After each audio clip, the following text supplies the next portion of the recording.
پہاڑی زبان میں اپڈیٹ سنیے۔ انصاف دی عدم فراہمی انقلاب کو پیدا کر دی ہے۔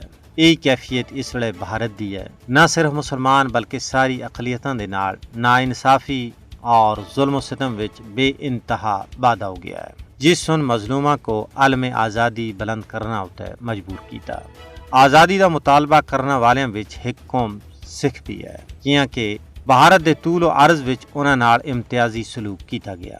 ہندو جتھیاں، بھارتی فوج اور دوئے بلوائیاں سن سکھاں دے نال بے انتہا مظالم کیتے، جس سے نتیجے وچ خالستان تحریک مارز وجود وچ آئی۔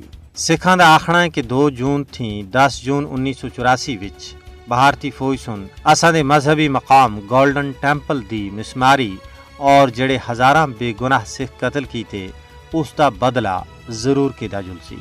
اسی بھارتی فوج دے ہاتھوں قتل کیتے گئے اپنے آزادی پسند رہنما جرنیل سنگھ بھنڈراوالا کو کسی بھی صورت وچ نہیں بھول سکتے۔ انہاں سن آپریشن بلو سٹار کو سکھاں دا ہولوکاسٹ قرار دیتا ہے۔ خالستان تحریک دی آواز نہ صرف بھارت بلکہ پوری دنیا وچ گونج رہی ہے۔ ہندوستان دے خلاف سکھاں دی لڑائی دراصل ہندوتوا دی بالادستی دے خلاف ایک جنگ ہے۔ سکھ ایک بہادر قوم ہے جڑے کسی بھی صورت وچ ظالماں دی اجارہ داری کو قبول کرنا واسطے تیار نہیں ہیں۔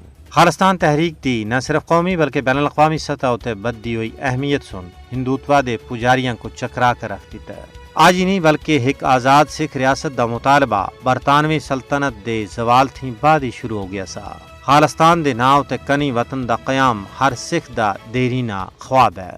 اس تحریک وچ سب تھی بڑا کردار تنظیم سکھس فار جسٹس دا ہے، جیڑی امریکہ وچ قائم ہے، جیڑی خالستان دے قیام واسطے پنجاب دی ہندوستان تھی علیحدگی دی حمایت کر دی ہے۔ اس تنظیم سن ہندوستان دا ایک نواں نقشہ بھی جاری کیتا ہے، جس وچ صرف پنجاب نہیں بلکہ ہریانہ اور ہماچل پردیش کو بھی خالستان دا حصہ دسیا گیا ہے۔ سکھس فار جسٹس اپنے کنی وطن واسطے ریفرنڈم دا مطالبہ کر رہے ہیں۔ حق خود ارادیت ہر قوم دا بنیادی حق ہے۔